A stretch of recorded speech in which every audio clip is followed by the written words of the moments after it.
the 2017 Wimbledon champions from Japan, Yui Kimichi, and from Great Britain, Jordanne Whiley. How is it going? Yeah, good, thank you. Lovely to meet you, Jordanne. I mean, you've had a busy few months, but we'll talk about that in a bit. Let's start with your titles first and foremost. 10 Grand Slams, 4 won here at Wimbledon with your best mate and doubles partner. We've got to give her a shout out, very much so. Yumi Kimichi, I hope I pronounced that right. How did your relationship start? In 2013, we didn't have a partner, so she didn't speak any English. It was literally like Wimbledon, and she was like, yes. And then that was it, really. We made the final that year, so we were like, let's play again. And how has your relationship grown on the court between the two of you? I didn't think we'd get on, actually, because she's really quiet and innocent, and I'm quite loud and a bit crazy, so that actually really worked. And I taught her English, and she taught me how to calm down, so it's a good partnership.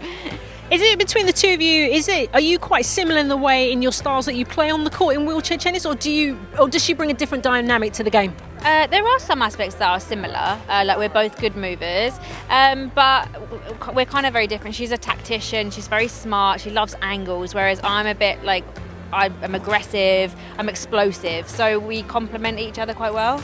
Let's talk about why you didn't play last year. There's a cute little bundle that I see sometimes on your social media. His name's Jackson, of course. I have a niece and nephew, but your boy, he's absolutely gorgeous, absolutely gorgeous. What difference has he made to you in your life, do you think? He's completely changed me. It always sounds weird, but I always say this in interviews. He's made me a nicer person. Not like I wasn't nice before, but as an athlete, it's quite lonely, and you have to sort of isolate yourself a bit. So you become a bit insociable, and I sort of brought that to my personal life.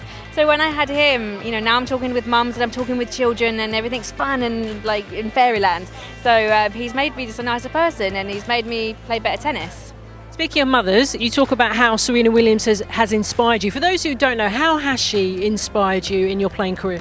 She just gave me hope. I saw her come back at US Open after having Olympia, and I didn't know if it was going to be possible for me to come back, and then I saw her do so well, and I thought, you know what, it must be possible if someone's doing it. And obviously Azarenka did it as well. I remember watching it as he was a tiny little baby then, thinking, actually, yeah, I think I can do it. So let's fast forward to Wimbledon 2019. Back here, you were awarded a wild card, which I saw you put a video out on social media saying thank you and everything. What was that feeling like, knowing that you were going to be playing here again this year? I was so excited. When I came back in February, I didn't even imagine I would be able to get here. I thought, maybe I could go for the wild card, but so will other people. I'd never thought I'd be back inside the top 8. So I'm grateful to the club, for believing in me. And I'm really proud of myself for getting where I've got to. What's it like being back here now, obviously seeing the crowds and what have you? How does that feel? Oh, I'm just buzzing. I just want to get out and play tomorrow. Today was almost like, okay, I'm just going to practice, and then it's all about tomorrow. I'm just really excited, basically. When we were here the first few days, we went around asking the public what makes Wimbledon such a British experience. For you as a player, what makes it such an experience from a British perspective? It's just all the traditions, like the white attire, the strawberries and cream, the classics, the Pims. Yeah, obviously I don't have the Pims. But it just feels really British here, and I love the history around it, and I think everyone respects that, and that's what makes it so special.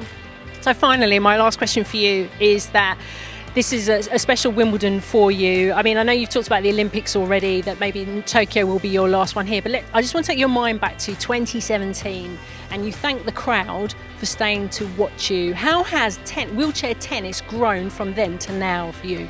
It's getting better every year. I mean, now, we're on courts 15, 16, and there aren't enough seats for the spectators, and it's just unbelievable, because I remember the first year I played here, I think it was 2011, there was hardly anyone watching, and now everyone's wanting autographs and photos. It's growing every single year, and it's just incredible to see that.